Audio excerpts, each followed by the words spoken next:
Dun, dun, da, da, da, da, dun, da, da, da, da, da, da, da, da, da.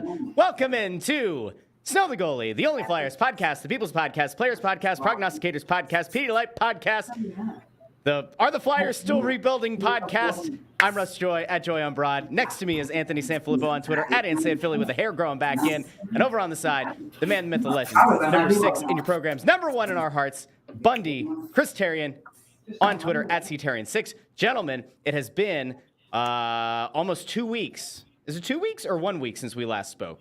Well, two weeks since we last spoke. Yes. You forget, I don't forget. held down the fort during Bill? the draft last week. So, yes.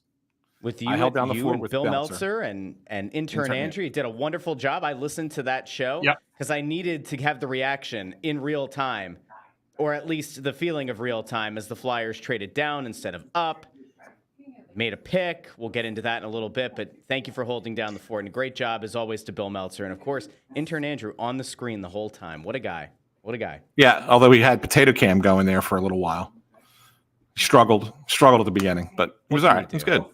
Bill Meltzer was just money in the bank for anything. Yeah, you know, I mean, like in terms of coming on, talking hockey. I mean, he just gets it done. He's got so much. He's like an encyclopedia of knowledge when it comes to those kids. It was a good job, Anthony. And I told you guys before, well, I'll just get this out of the way now. I don't pay any fucking attention at all to 18-year-old kids, except for the almost 18-year-old kid I have in my own house, my son. And so when I actually see Christopher, and then I know exactly what they're dealing with these kids. So they're kids. They're just kids, you know, and some of them have a little bit more talent at the beginning. And I know everybody, I'm actually kind of mesmerized sometimes by the amount of excitement that goes into what I know is just a kid, you know, at the end of the day. And I know that becomes the future of your franchise. It can be, but I've never seen it this way, where there's so much energy put into these kids at this stage. And I guess the league's getting younger, and they're going to want to turn that around quicker, because that's where it is. And but man, I'll tell you what, Anthony, good job. I'm so glad Meltzer did it and I didn't, because I wouldn't have known shit about anybody I was talking to. I've known a couple kids. I told you that one time the only kids I knew in the drafts for this year and next year that I thought were players were that Yzerman. And I didn't see a lot of other kids. And this was like 5 years ago. And then the kid next year, Hagens, who I'm going to talk about in this show, because I think the Flyers are a super dialed in on him. And we'll talk about that a little bit. Yeah, and I appreciate that, Bundy. And I'll be honest with you. Do you want to do the bomb there first, Russell? I was about to, yeah. I thought maybe enough time had passed, but we'll do it. Okay. The Bundy bomb this early in the morning on a Saturday. What better way to wake up?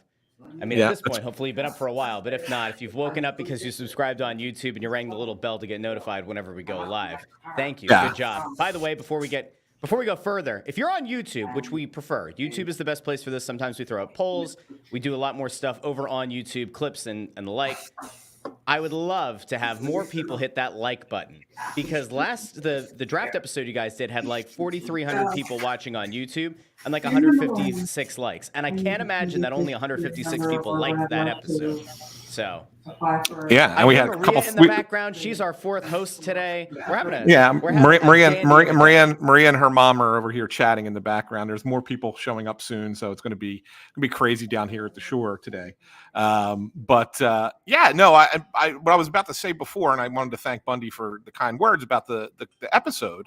The thing is, Bundy, is I don't watch these kids either. Let's be honest. I mean, who has the time to actually, when we're covering the team, right? And we got to pay attention to the Flyers and the rest of the NHL. Who has the time to then go and watch all of these prospects? Like, that's what. Well, even Bill said, like, I mean, look, of course I do a little research and I'm reading the same things that Bill's reading and the like. And yeah, you talk to a couple scouts and you get a feel for like the top kids, but you don't know anything about after the handful of guys at the top. Like, it's like, all right, now it's kind of like you get a little bit of detail, and then as the draft goes on, there's less and less. And so it cracks me up when you see journalists put together like these, 7-round mock drafts and like these scouting reports that these journalists are putting together. Unless your job is specifically to travel around the world watching junior hockey, USHL, Canadian Major Junior, or stuff over in Europe, unless that is your actual job, you shouldn't be putting together these draft profiles because you don't know what the hell you're talking about either. You're just looking at YouTube videos like the rest of us are. Thank you, Anthony. I mean, it's unbelievable, really. Like, I mean, I was reading Twitter, and it's like everybody was an expert.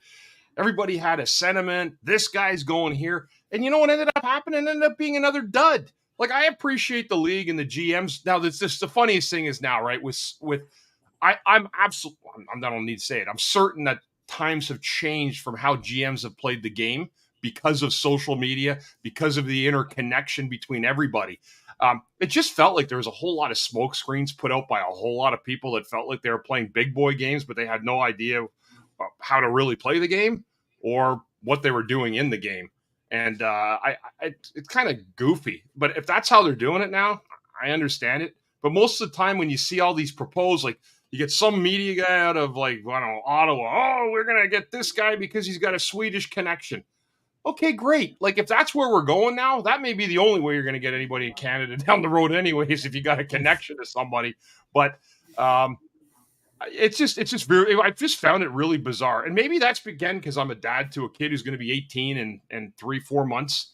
And he's going through a different recruiting process with football. And I still, when I'm in the car with him, he's still that kid, you know, and they ask so much and everyone to be, you know, who they are at 18. You know, we do a psychological profile of them. I mean, come on, you know, I think it's great that they pick kids at 18, but man, I'll tell you what, and the thing I love about it is you don't even know what you're getting. Yeah. Like maybe if you get a superstar, Anthony, you know what you're getting. Like we have high expectations for Mishkov.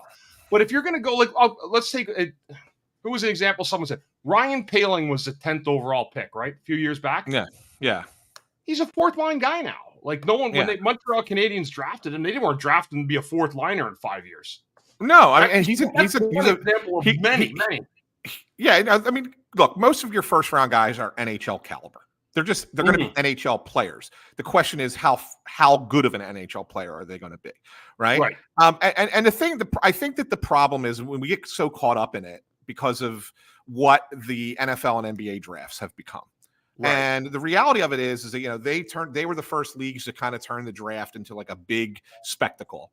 And we get excited about those because college football is on in America. Yes. All the time. College basketball is on in America all the time. So we get to see these kids play. And so you can at least have a little bit more of an opinion about what that player might look like at the next level. With baseball and with hockey, it is a total crapshoot. I mean, go look at the Major League Baseball draft and look at the first rounds and how many guys don't even make it to the majors. And they're drafted in the first round. I mean, hockey has a better success rate than baseball does. It's total crapshoot other than a couple of players, right? And the reason we don't know is because we don't get to see these kids play in high school or, you know, some maybe a little bit of college. If you're talking about college baseball players or college hockey players, you might see like an overage kid play a little bit. Okay, fine. But that's about it. I mean, you don't get to see enough of them. And so, yeah, I think it's interesting, man. I really do. And I like looking back at a draft. I think, you know, you start to get an idea maybe 3 years after a draft about how good your draft was. I'd say, though, the best assessment is 5 years down the line because at that point you're determining who's an NHL caliber player and who's not. But you start to get a sense maybe within 3 years. Like, we don't know. Like, all I can remember, and it's kind of funny because a year ago, you know, we have the Mishkov draft. And everybody got all excited about the rest of the picks that the Flyers had. Oh, well, Oliver Bonk was a great pick, and Denver Barkey was a great pick, and they drafted Knubel's kid and Ciernik's kid, and everybody got, the two goalies. Look at all this great drafting that Danny Briere did. And then a year later, we're now criticizing the draft. And the reality of it is we don't know if any of these players, still, we don't even know. As excited as we were for the players last year, we don't know if they're going to be any good. And as disappointed as people seem to be with the draft this year, we don't know if they're going to be any good. So, like, I think it's kind of like, hey, let's take it for what it is. And in a couple of years, we'll reassess and say, did he get it right? Did he get it wrong? I don't think there's a sentiment out there that Bonk isn't going to turn into something. Like, I haven't seen any negative discourse. No. I've seen good stuff about I didn't say that as well. I didn't say that. What I was saying was we were excited about the picks a year ago. If you go through their entire draft from a year ago, like everybody was like, look at Danny Briere. He's doing a master class on how to get this done and blah, blah, blah. And then this year he's an idiot. Right. So how can it be a master class one year and stupid the next? And yet none of these guys have ever played one game in the NHL. So how can you make that assessment? It's easy because perception's reality to some extent. Last year, when we went into that draft, the thought was, all right, the team hadn't put itself in position to go after a Bedard because Chuck Fletcher had decided that the team could be a playoff team. You had the coach, you had everything going in a direction where you said they couldn't compete for the best player in the draft who's seen as a generational talent.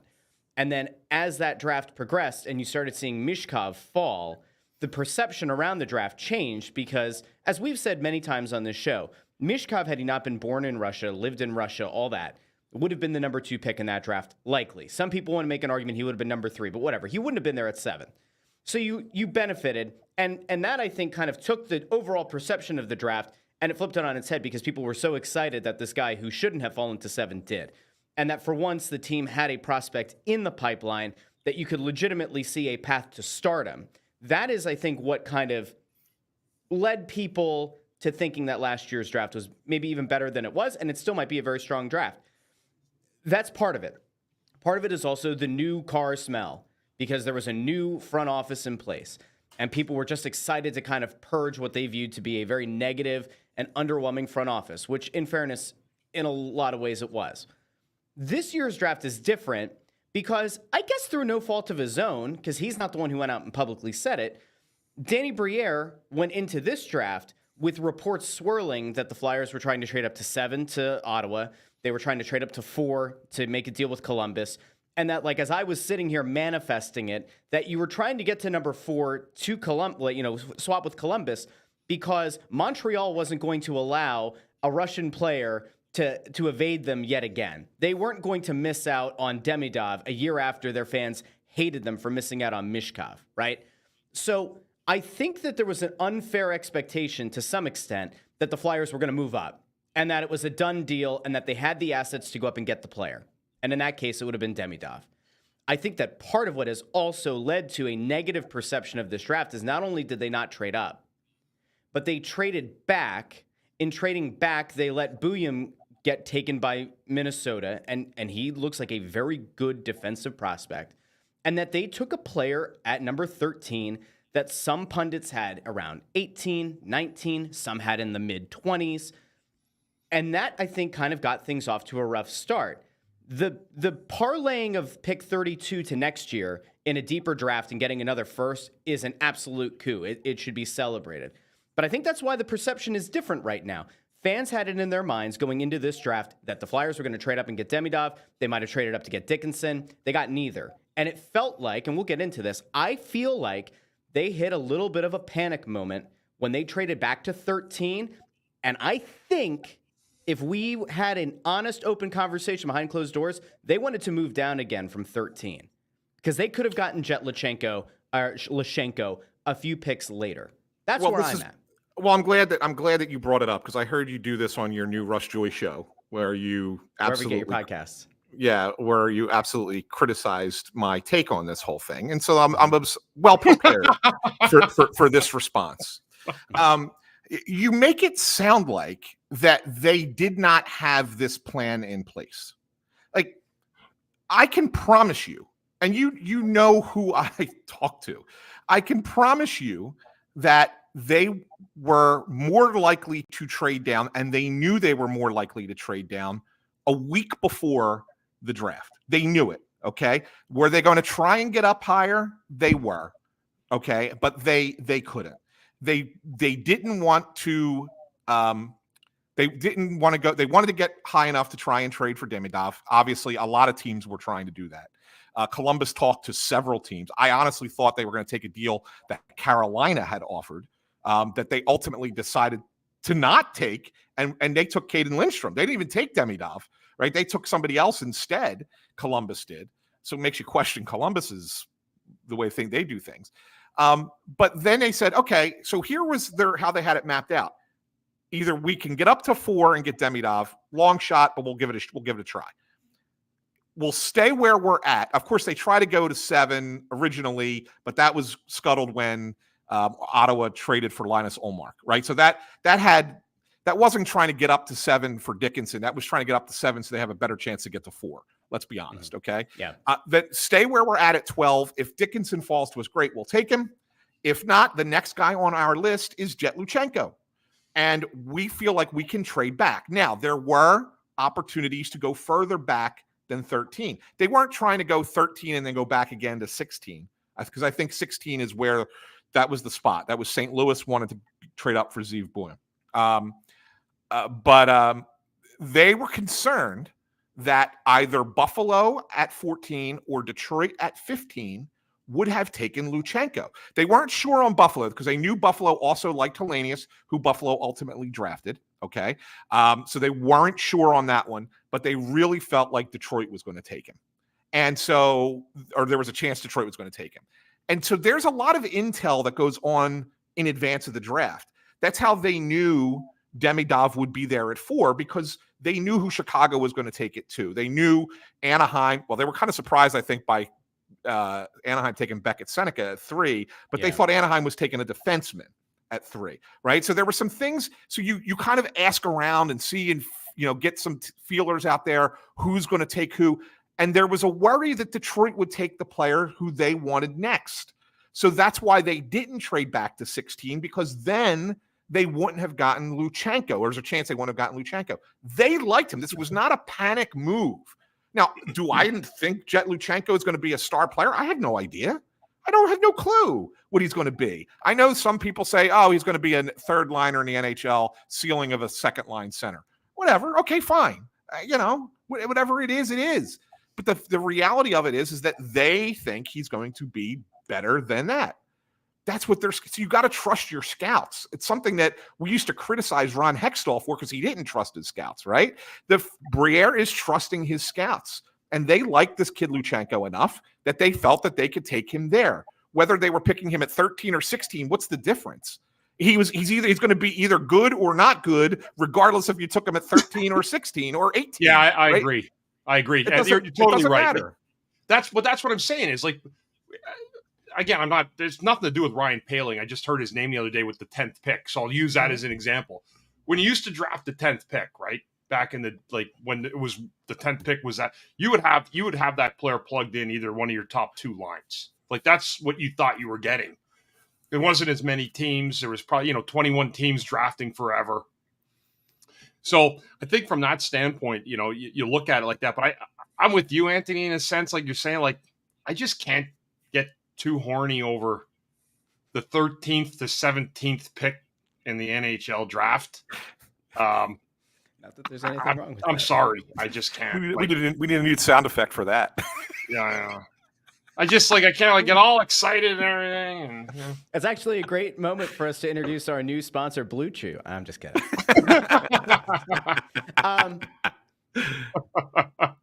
And I don't want to take you to task, but I almost want to take you to task a little bit. Go ahead, please do. I'm ready for this. But it's not specifically about your take. I still think that based on, and I have to defer in some ways to the people who do get paid to do this stuff. And I read what Adam Kimmelman wrote going into the draft. Respect Adam Kimmelman. Respect some of the other folks at NHL.com. They had Luchanko going later in the first round. Mm-hmm. Buium, to me, without having watched a ton of his stuff, there are certain skills that you would expect to translate.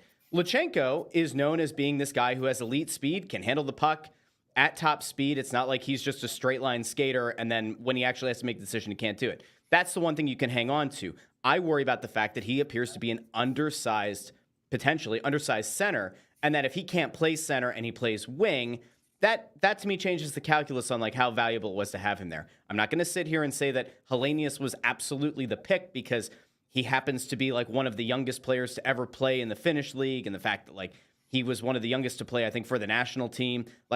That's not it. I don't really care. And I have to imagine that the scouts have done enough that they knew which guy to go with. But when you look at defensemen and you look at the blue line and you look at what this organization has depth-wise and what the ceiling of a lot of those players, the perceived ceiling of those guys are, I would have been fine with them taking a defenseman in the draft because we knew that going into this one, this was a draft that had been touted as having a lot of defensive depth. So I was surprised that they passed on the opportunity to take him.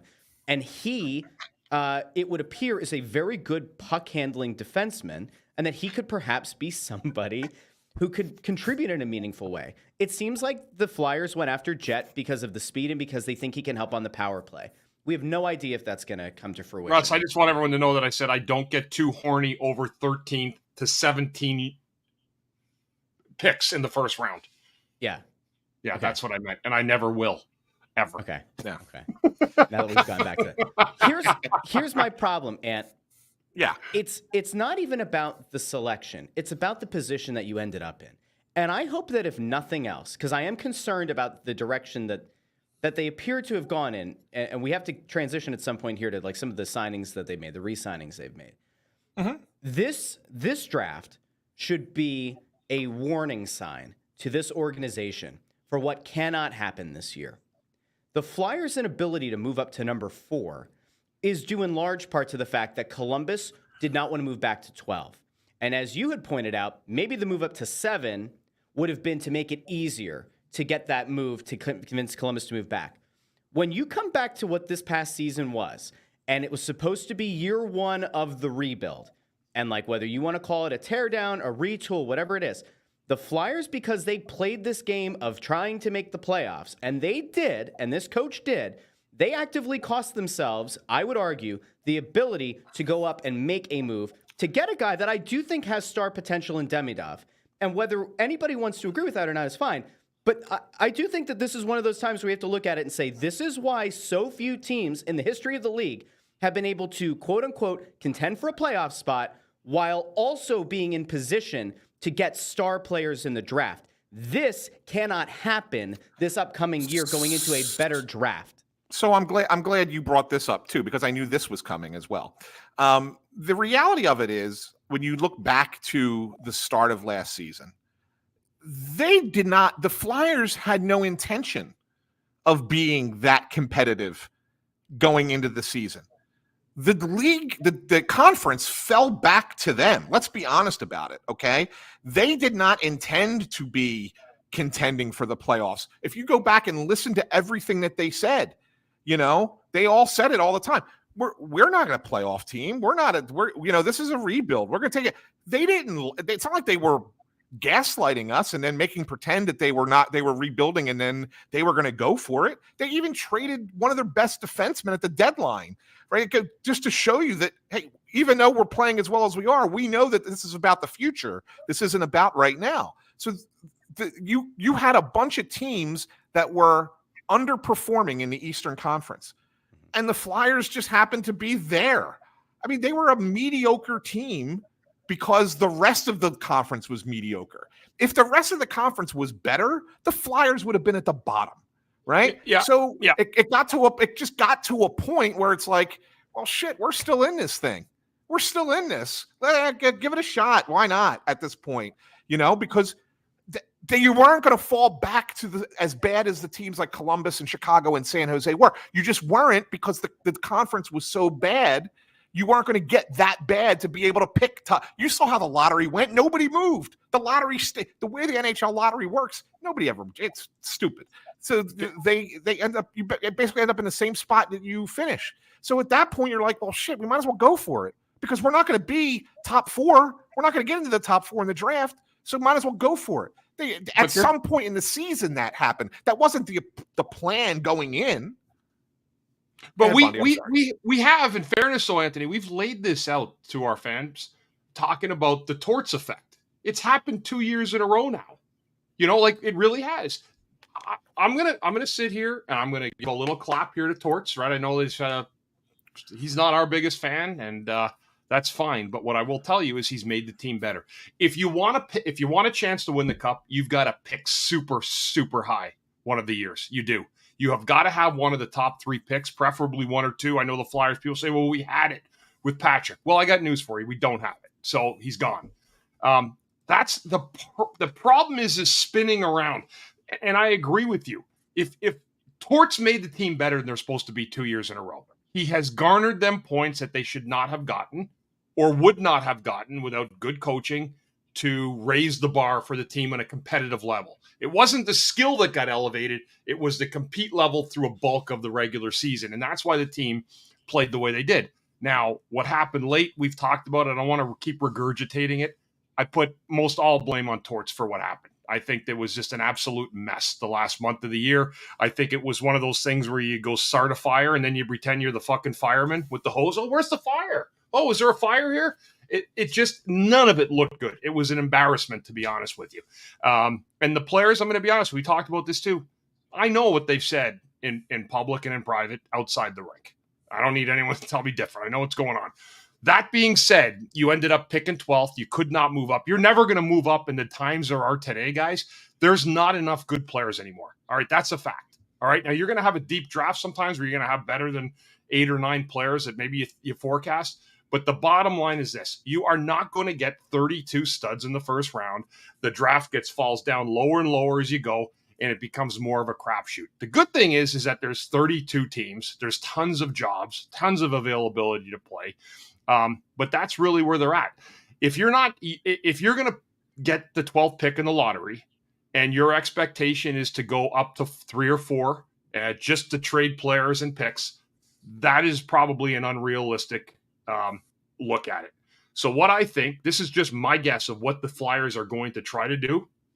I don't know this. This is my own speculation. I think the reason that they have kept things the way they are right now, they feel this is a year that they don't go beyond where they were last year. So if you want to have your tank year, and I don't want to call it a tank year, this optically looks like the tank year. And I'm telling people now that from a couple conversations, and yes, he's the same age as my son now, I think that they love Jack Hagens more than any player that's been around in the last 2 years since they've been running these drafts themselves. And that's what I think. That's the truth. But you're not going to get there patchworking. You have to draft high, and that means that your team is going to have to suck. Really fucking suck at some point to get there. And that's the pain of the fans. That's the honest pain of the fans. You can keep chipping away and getting this free agent here and maybe re-signing that guy.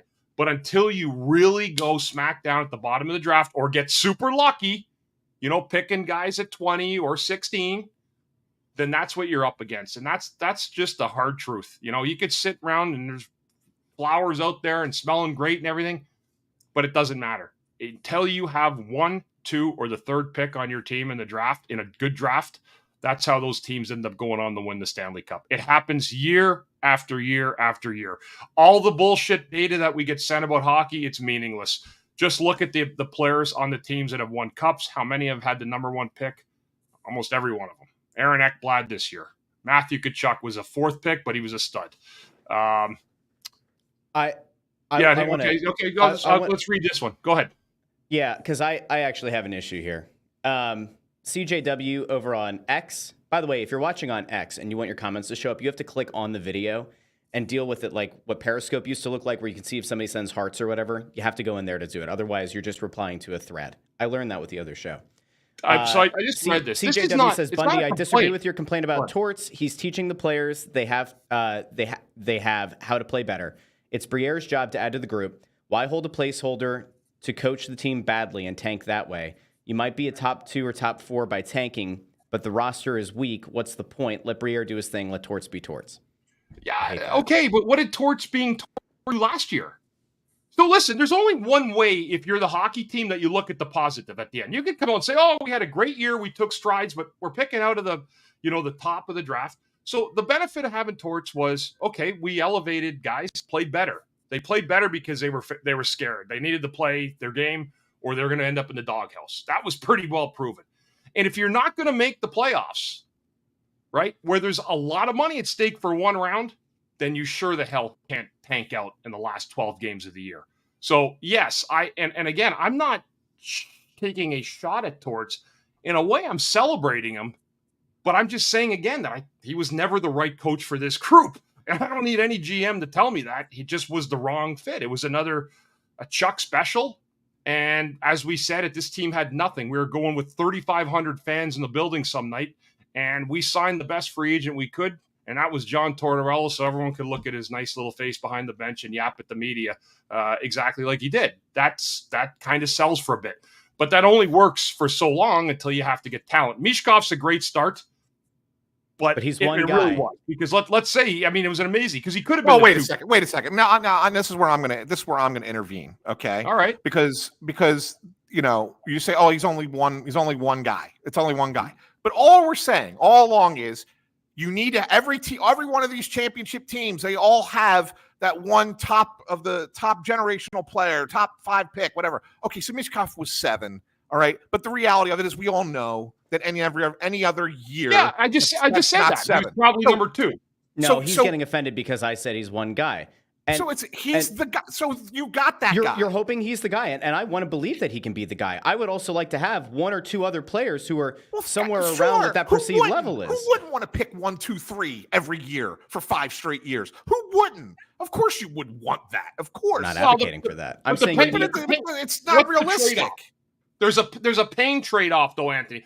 So Pittsburgh would be the best example of that. That's exactly where I was going to go. But the league has also changed this rule. Does Crosby win all the cups single-handedly? You can't do what Pittsburgh did. He needed Malkin. You can't do what Pittsburgh did anymore.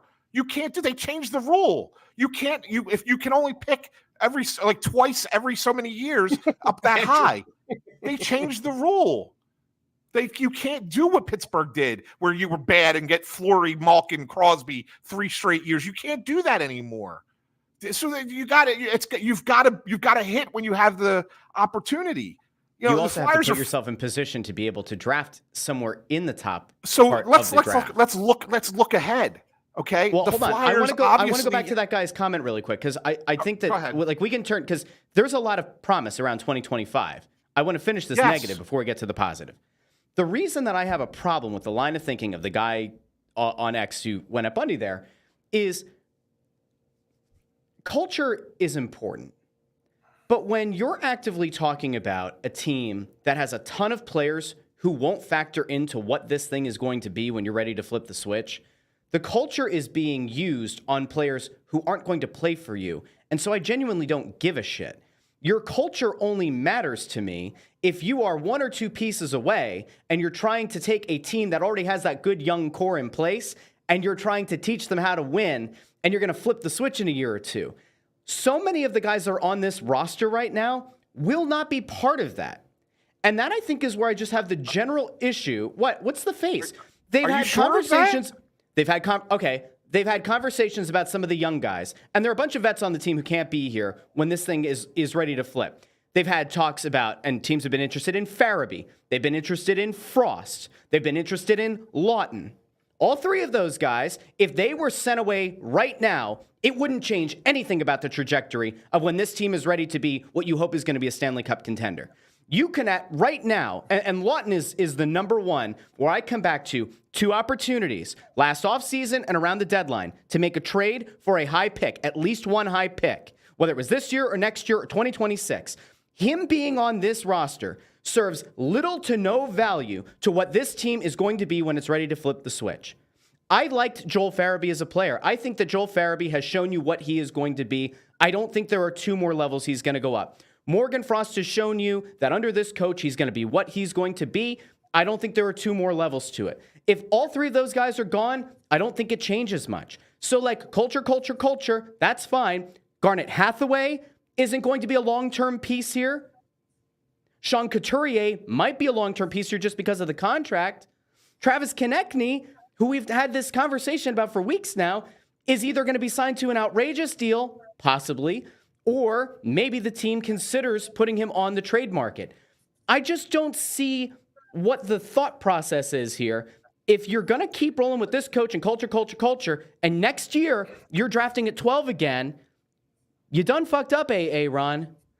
You missed your opportunity 2 years in a row with the understanding that it's a rebuild and a new era of Orange. You will have taken 2 years that should have been the rebuild years draft high, and you will have missed the opportunity. That's a concern. So you know what I'm hearing here, Russ, is your complete, absolute inability to understand finance. How were they doing it with the contracts that they had and the situations that they were in? They had to get out from so many bad contracts. This is a year where they have all this dead money that they had to do because of bad contracts. It takes time. So you couldn't just blow it all up like that. You can't just do that. It'll take even longer. You're missing the point. You have to understand that they had to get out from Kevin Hayes. They had to get out from Tony DeAngelo. They have to get rid of the whole Ryan Ellis situation's a nightmare. They're going to buy out. They had to buy out Cam Atkinson. They're probably going to end up buying out Cal Peterson. They had to take that contract back. Like, there were so many things that they had to do to make changes to this roster that had to do with the money. And you can't get better until that's all cleared up. You just can't. So you might as well see what you have and go with what you have until that time. So you're making a totally different argument. No, I'm not making a different argument. You are, because they were able to get out from under the Kevin Hayes contract. They're not, because they're still paying him. They're paying part of it, but they were able to get out from some of it. But that's my point. You had to wait till they traded away a guy who in theory was going to be one of your probably top point producers in Kevin Hayes to try to get worse. That's swell. But they still had too much, if you want to call it talent, last year. They still had this coach in place. They still took themselves into hockey purgatory. If the same exact result happened with Chuck Fletcher last year and Danny Briere hadn't been hired and the Flyers went into this draft at 12, you would have been part of crucifying them with me. No. Yes, you would have. No, and you know why? And you know why? Because this is revisionist history, Russ, because the reality of it is who's the one person who was willing to give Chuck time on this show? You hated him from day one. I was the one willing to terrible hire. I was the one who was saying he was dealt a very bad hand because of the situation that he was left. He's saying that Chuck was dealt initially. a bad hand. Initially, because of the situation that he had to take over after Hextall screwed everything. Did I hear up. Carolina's like looking at him, dude? This you gotta love this. I heard that the other day. Someone said they're interested in Chuck. So no, but and ultimately he failed. There's no doubt Chuck Fletcher failed ultimately, but the reality was that I was willing to give him more time because, again, he was dealt a 2-7 and said, make a winning poker hand out of this. We call that the boon. Do you call that the boon when you play poker? It's like terrible. The boon growing up. So it was he had to do that, but the steps that he took were the wrong steps. He ultimately didn't get it done. Okay, there's no question.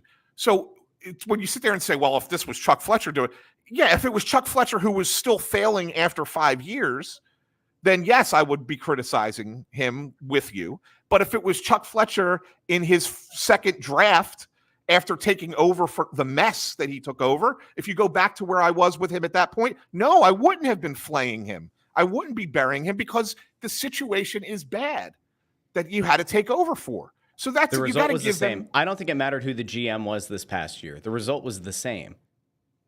The result ended up being hockey purgatory again. It ended up being the 12th pick. That was Chuck Fletcher's zone. Yeah, and if they make, but here's the problem. If we're going about this year, where the Flyers were this year, they had to make the playoffs. They just had to make where they were. They had to get in for one round. And that's, I don't know why we're talking about Fletcher. Do you mean that as in like what would have been because of where they were that late in the season? Their best scenario was to make the playoffs for the fans. So we ended up losing. We ended up losing the playoff reward, and then we ended up losing the drop in the draft. Instead of picking a little bit. I mean, I don't know how much higher, maybe a few picks. But 6 points. 6 points is 6 points. I think is what would have taken you from potentially 12 to 8, 12 to 9. Yeah. I believe there were 4 teams that had 81 points. So it really is a matter of 6 points. Now, I will give one final good. Torts couldn't do this. Danny couldn't do anything about it.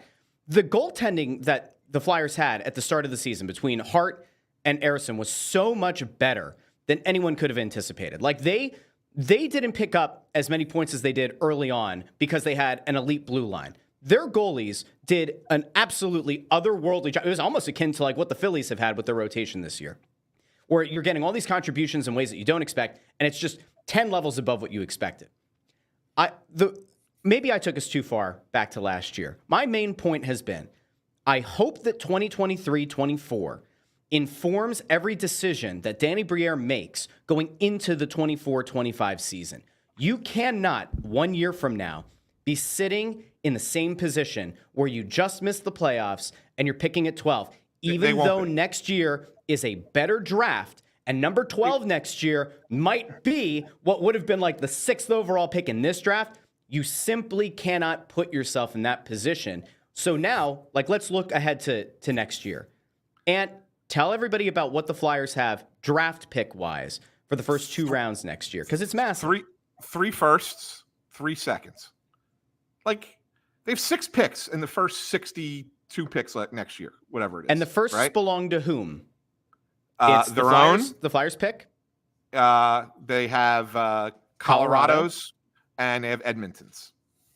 The Edmonton one isn't conditional, right? Like it is. It has like a weird contingency on it, right? Like it's they're going to get it next year. I mean, the only way they don't get it next year is if Edmonton completely craters and falls into the top 12. I think it's top 12 protected. So they'll have 3. They'll have 3 next year. And they've targeted, and we've said that, I don't know how long we've said, the 2024 draft. This goes back to when they traded Giroux, right? And we're like, well, they really wanted a pick in 25, but they had to settle for the pick in 24, et cetera, et cetera. They think the 25 draft is so much better than the 24 draft. So like the whole thing goes back to that long. We've been saying it. So the 25 draft is legit. Like they've earmarked, they've targeted this, they've looked at it and said, we think we can get a bulk of what we need for this team to be a contender down the road. We'll have 6 cracks in the first 2 rounds in 2025. So that's what they've kind of targeted and earmarked this for. When you couple that with what they've done, that's Colorado's top 10, Edmonton's top 12. That's correct. When you couple that with what they've done or not done with the rest of the roster this offseason, you see that they're basically saying, we're going to take the same team that fell apart at the end of last year, right? After Carter Hart stopped playing goal, after we traded Sean Walker, the same team that was mediocre to bad, mostly bad, in the second half of last season. And we're going into the season with that this year. I can't anywhere in the back of my head come up with a way and say, oh, well, that means they'll be just as good or better next year. Like they're not going to be. They're going to be worse. They're just going to be worse. There's just no, I mean, they would need a lot to go right for them to be as good or better than they were a year ago. And so that being said, you're going to be in that. You're going to be a little bit higher in the draft in 2025. Do you get to 3 or 4? You might not. If you're at 6 or maybe you're at 6 or 7, whatever the case might be. I mean, it depends on how you don't know what other teams are going to be. You can't, again, you're never going to tell players you have to lose on purpose, right? Or coaches or players that you can't tell coaches or players you got to lose on purpose. That's never, ever, ever, ever going to happen for any team, anywhere, any sport. But you can manage it the way they managed it this offseason and not brought in any additional talent, not brought in anything to make the team better.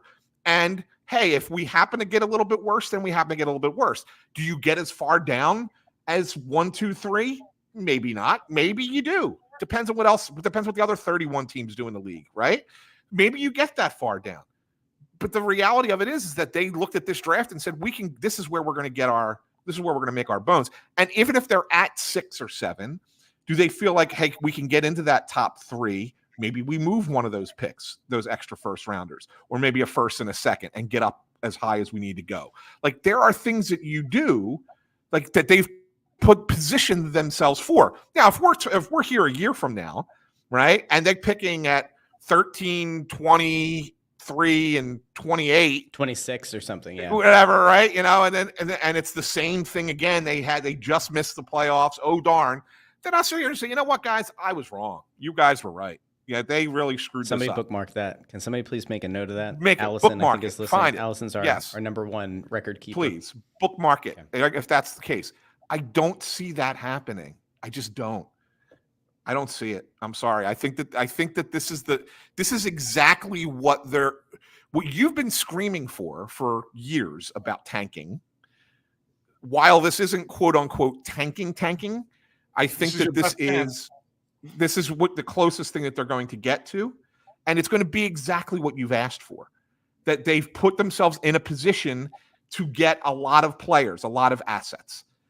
I don't know what else you can ask for coming out of that. So then let me take that and throw this to Bundy. Bundissimo, my dear friend, sometimes you see reason with me on the idea of having to draft high. They have 3 firsts, they have 3 seconds going into next year's draft. I will continue to pound the drum that while Scott Laughton is a wonderful human being and a decent enough hockey player, if we are looking at trying to get to a scenario where you're taking more talent away from the current team in order to give yourself a better chance to draft somewhere high in next year's draft, are you exploring a trade for the Scott Laughtons of the world, for the Rasmus Ristolainens of the world, the Travis Konecnys of the world, to get even more draft capital here, not necessarily to make those picks, but so you have more ammo if you want to trade up? Where do you land? I mean, you know what, Russ, and again, I'm not going to pretend I'm this Monday morning GM here, because Danny does, I think, he's got his hands tied some ways. I think there's some things he might have done differently, and maybe I would have done it differently too, and then I would have been critiqued for it. So I'm always fair like that, because I know they're trying and absolutely, but it's hard. It's hard, and when you get up in those slots, you have to hang on to those top picks. Like, so I saw someone say no one's going to trade the number 1 pick if it's Higgins. He's not Bedard. He's not, but he's a very good hockey player. That being said, Russ, yeah, I mean, there's been a lot of smoke around the fire that seems to be Scott Laughton. I mean, he seems to be tied to every trade. And again, like, I think we got a part of Danny at the deadline talking about, like, he's a guy that unifies people, brings people together. And there's something to be said for that. But if this year is the year that you're really, like, as Anthony said, and I don't want to say it either because the team will compete. They did last year. Remember, people were coming into the building last year, even when they didn't know what it was all about, because there was an excitement. I expect them to come back into the building this year, especially to see Michkov, come in, check. The team worked hard last year. It had a collapse at the end. A lot of things went bad. But, yeah, I'm looking at the wording and the things I heard at the end of last year that are meaningful to me, coming from a coach's mouth or a GM's mouth, or just kind of feeling the optics of the ice of what's going on.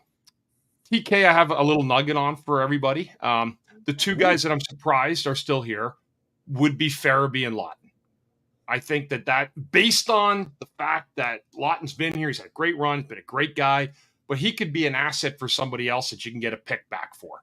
So if you're going to, and following with what Anthony said, I agree with a lot of what both of you said. If this is, I don't want to say this is the tank year, but this is going to be the closest that a tank is going to look like based on the personnel that the team has, and the not going out and getting like a Steven Stamkos or even entertaining that. That's not part of the plan. So yes, I do agree that maybe it's okay to continue to build some picks, build some capital, because I think you'll get a lot for those guys. But again, it just, I'm not sure exactly what that plan looks like. The questions I have right now is, what are the defense? How is the defense going to improve? Is Drysdale going to be better than he was last year? Anaheim, I read some stuff of the draft that they moved on from him beyond what it was. They felt that he was not going to be part of their future, in a sense that he wasn't what maybe they were hoping for. Maybe that was the injury. That being said, he showed a lot of stuff last year, I think, for the team at times that was exciting. So you got a guy there to look at. But I think for the forwards, guys, like, I think I like Farabee when he's playing well. I don't know if it's a right mix with him and Torts, but I think that he's a guy that you can get a pick for and turn that pick into something else. As for TK, his agent was my agent, and that was a lot longer than TK had him. And we've been friends for many, many years, since I was about 16 years old, Pat Morrison. All I have to do is just shoot him a text sometimes to get a call back, but it's not exactly how you want to do it. We were talking about TK, and again, there's a lot of good stuff going on around it, but they have a number. They're married to a number. And they feel, from their standpoint in their camp, that there's a fairness to their offer, and there's definitely a comparable list that they have. Now, people here are going to say, well, he's got 1 goal in 22 playoff games, and he's a 70-point guy, where other guys that are making that kind of money once are getting 100 points, like Pasternak and along those lines. I will say this: I want TK back. I think TK definitely wants to be a Flyer after talking to Pat. But I will say this: if it doesn't go good or things are not moving along, there's a lot of money out there being waiting to be spent by other teams. And just not that I heard this, but I get a feeling that they will wait that out if that's the case. So I don't want to say that they're kind of, like hanging Danny out to dry on this one and saying it's our way or the highway. But if it's the highway, they may have to take a look at that. I don't know. I mean, would I be devastated if Konecny got moved and there was a whole haul? No, I wouldn't. I wouldn't at all.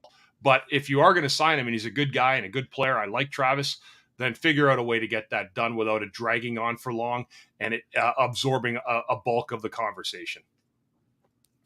One of the things in that regard, Bundy, and it's great stuff that you just brought to the table there.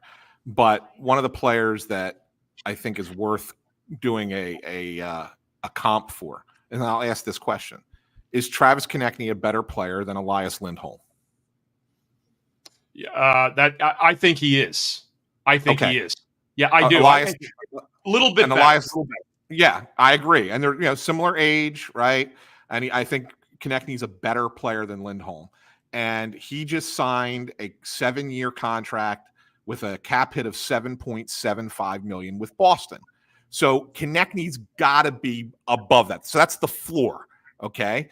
And so then we all looked at. I know that Russ's big comparable for Konecny is who? Russell? I don't know. Who's my comp? Come on now. Who's been your guy, Russ?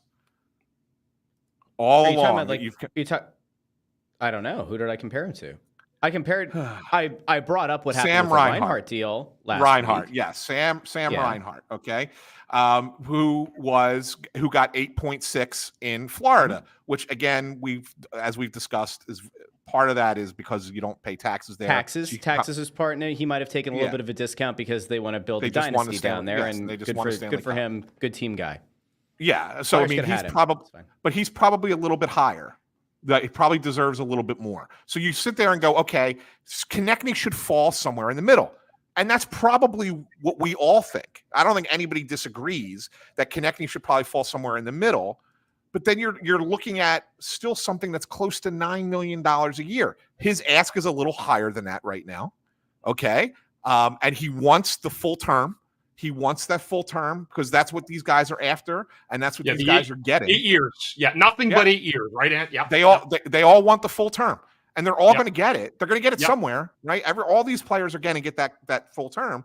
So now what you have to do is you have to say, okay, if at 8 years, the Flyers probably don't want to go to 10, even though that's what the ask is, but they can't come much further down from that. And that's the thing. Like if they want to keep him, so they're going to have to be paying him about $9 million a year. They don't have to. This is and I hear you. And then what you're doing, Russell, if you say no, and you could get rid. Oh, you could trade him away and get more assets. Wonderful. Tranquilo, then you are. amigo, tranquilo. Go ahead. Tranquilo. Yeah, and then how are you replacing him? Who are you replacing him with, Russ? He's a potentially 30-goal scorer. I happen to know somebody who you're hoping is going to be much better than a 30-goal scorer. His name is Matvei Mishkov.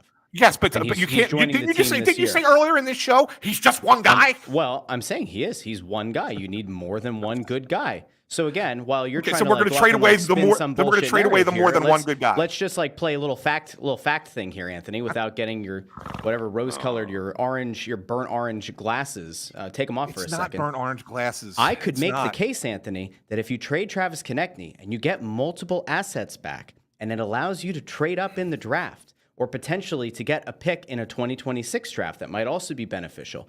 Not only could you give Matvei Mishkov a more prominent role on the team, give him the best chance to be successful even in his first year, you can also guarantee yourself that you're probably not going to be as good of a team without the 30-goal scorer and have the ability to have draft picks that you either use in and how much closer are you? And how much closer are you? Closer to what? The whole idea should be to be closer to drafting elite talent.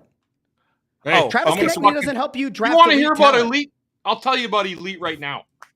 Mishkov is so fucking elite, he can one-time the puck to himself from the other half the side of the ice. That's how good he is.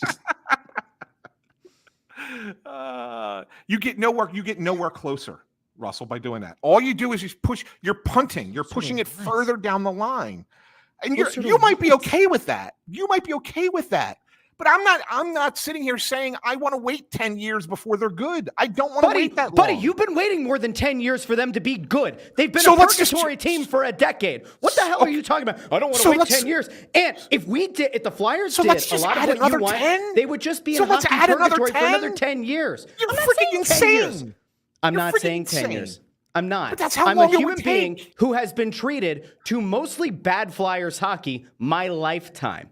To a lot of very bad teams. Yes, you have. I haven't gotten to and you live. Want it now. I haven't gotten to live now. the 70s. Sorry, guys. I wasn't born for 20 more years. I didn't get to go to a parade on Broad Street to celebrate the bullies. Okay? I'm not really old enough to remember some of the best years of Bundy's career and Lindros's career. I remember a 2010 team that was truly something of a fluke that was able to, on the last day, qualify and go on a magical run. And then Chris Pronger got hurt and it fucked everything up. And then they decided to trade away the captain and their best sniper. And fine.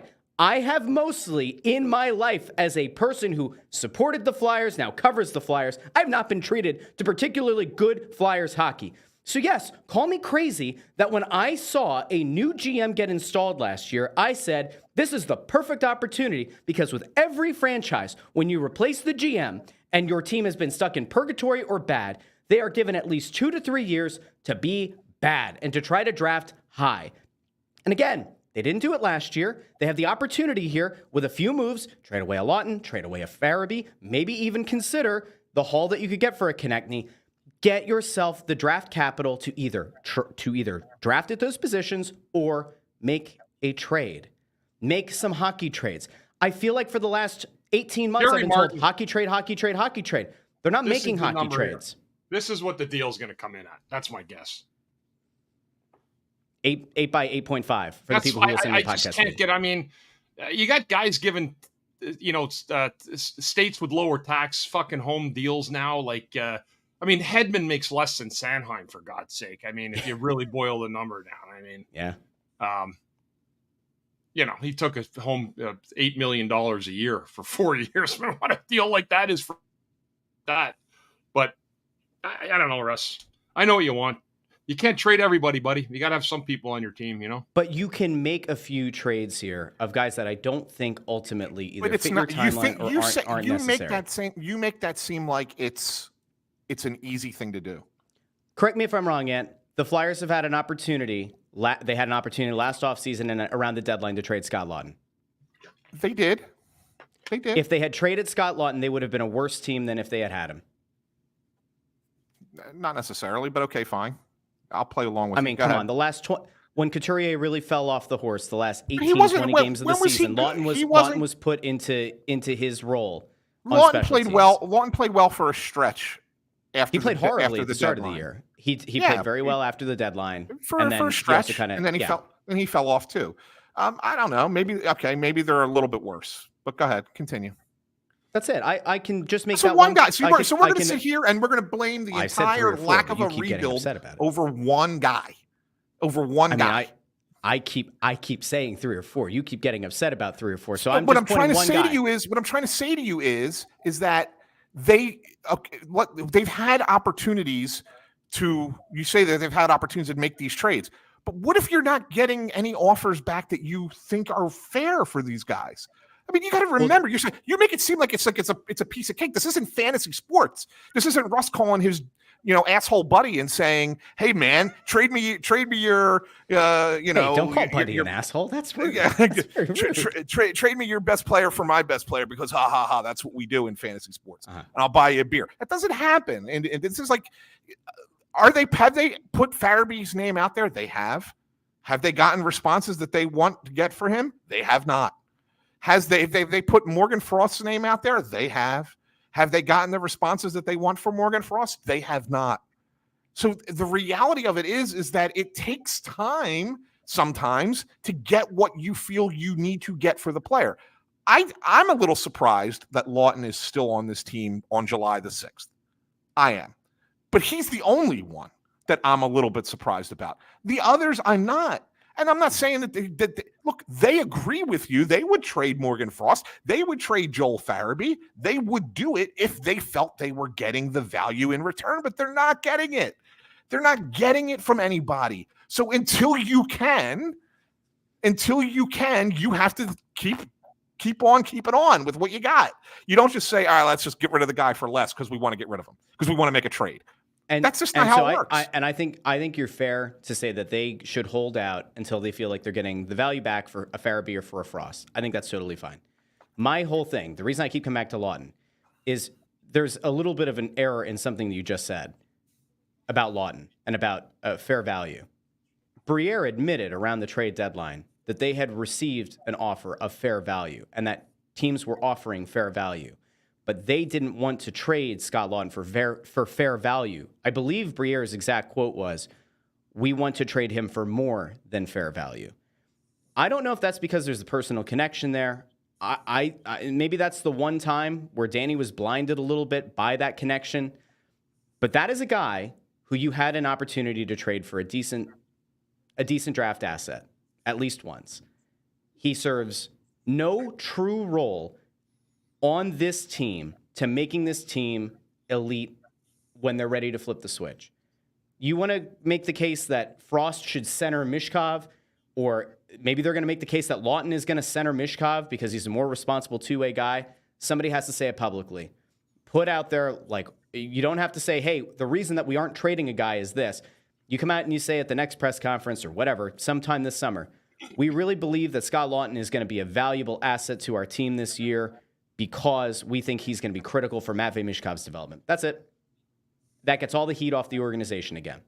I just keep coming back to you. At some point, you do have to make tough decisions. Tortorella said it last year. Sometimes you have to make tough decisions on players around the deadline. They made a tough decision in getting rid of Walker, but that was it. They haven't made any of those moves yet. Perhaps they will this offseason. But in this rebuild, they've acknowledged it, but their actions and their words aren't exactly lining up. That's my concern, and they have a whole offseason here. Maybe they will make moves. But as of right now, I think it's fair that somebody who's in my frame of mind, at my age, who's seen what they've seen, that you might say, we're being told one thing, but it sure doesn't feel like they're doing a different thing. That's it. No, I just think that you don't understand how it works. So that's where I'm at on it. But you were never going to agree on this. We're just never going to agree on it. You want everything done now and done your way and only your way, and that's it. And there's no. I have a feeling that if your eyes would be so opened if you had an opportunity to sit in the room with these guys and see how it goes and see how it works and be like, oh, really? Oh, then I think you would have a different tune. But it's okay. And I think that's what makes this so great, because we've all got different perspectives, and yours just happens to be the least informed. That's all. Also happens to be one that just doesn't want to watch shitty Flyers hockey for another day. No, but none of us want to watch shitty hockey. None of us do. Bundy doesn't want to watch shitty hockey. I don't want to watch shitty hockey. That's why last year we had fun. Yeah. That's why we did. Listen, we praised the team all year, right? And I'm hoping to get in the efforts there, because if you don't have the horses yet, then all you can really rest your laurels on is talent, or work ethic. Excuse me, if you don't have quite the talent yet. So I just think that it is what it is. Unfortunately, going into the year, but at the same time they have a plan. So we said we're going to stick by the plan. Listen, maybe in 2 years we're like sitting here saying, and I have no problem with what Danny's doing. I understand what he's doing. What Jonesy and him are trying. They have a vision. They're trying to plan. At least there's a plan. But this year, I just think more like last year. I don't know if they're going to be where they even were last year for bulk of the year through the middle of the season. And again, Danny will tell you in camp that will remain up to the players on the team, and that's true. But the one thing we learned, and the one thing I could tell you from playing, and you guys know, you can't tank a season, right? Like you're not going to go out and tell guys to not play hard. That's not going to happen. But I do think this is kind of a setup for what is maybe the 2025 draft. That's all I can think of at this moment. There's no interest in free agencies. I know there's a little bit of money left, and I think they're going to wait on Konecny, but I don't think it's the rocket scientists that maybe a lot of us are making it out to be. It might just be more simple than that. I think that's fair. Good. I love looking in the comments too, because it's a wonderful mixed bag. This is part of why we do this show together. We have very different ways of approaching it. Sometimes we agree, and sometimes we don't.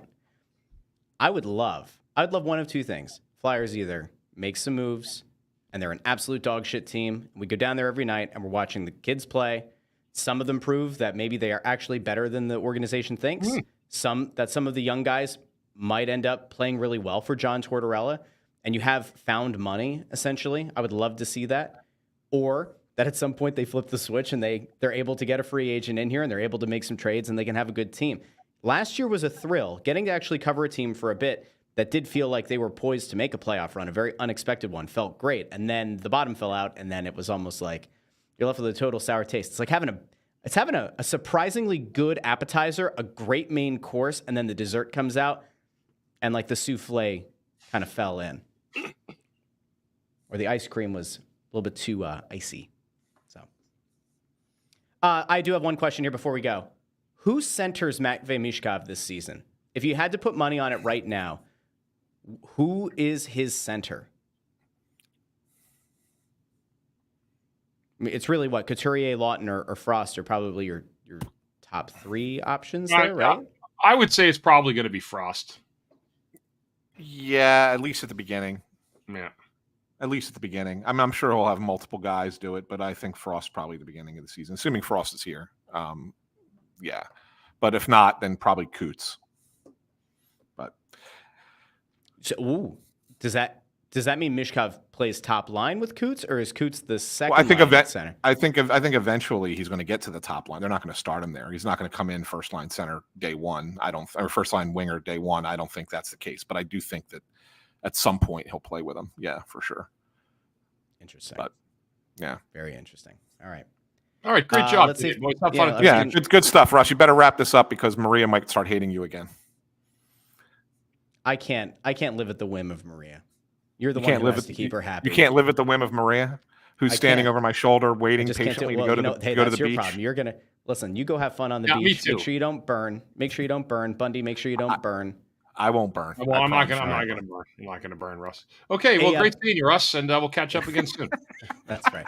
A big thank you to everybody who joined us live on YouTube, on X, on Facebook. If you haven't done so already, make sure you hit the like button on YouTube. That is a big help. It helps more Flyers fans find this show. If you haven't done so already, if you have a podcast app that you love, Spotify, Apple Podcasts, Amazon, Pandora, wherever, subscribe there. And if you can, leave a 5-star rating on Spotify or Apple Podcasts.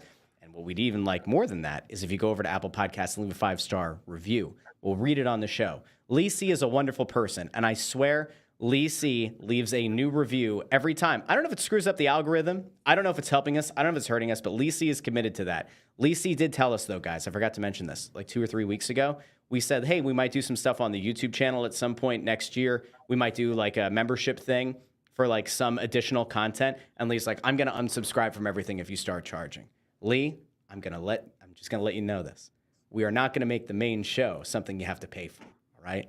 The Snow The Goalie channel remains the Snow The Goalie channel. We might do some additional stuff at some point, but this stays free. And if you don't like the show, you get your money back since you're not paying for it. You get it. All right, guys. Great stuff today. We will be back next week with the new Snow The Goalie. Maybe some reaction from Dev Camp. I saw a lot of people early in the comments. They were saying they've been out to Dev Camp. So let us know what you think. Tag some stuff on Twitter, on Facebook. Let us know your thoughts, and we'll bring some of them up on the show next week. So for Bundy, for Ant, I'm Russ. Thanks for watching or listening to Snow The Goalie, the Only Flyers podcast. We will talk to all of you next week.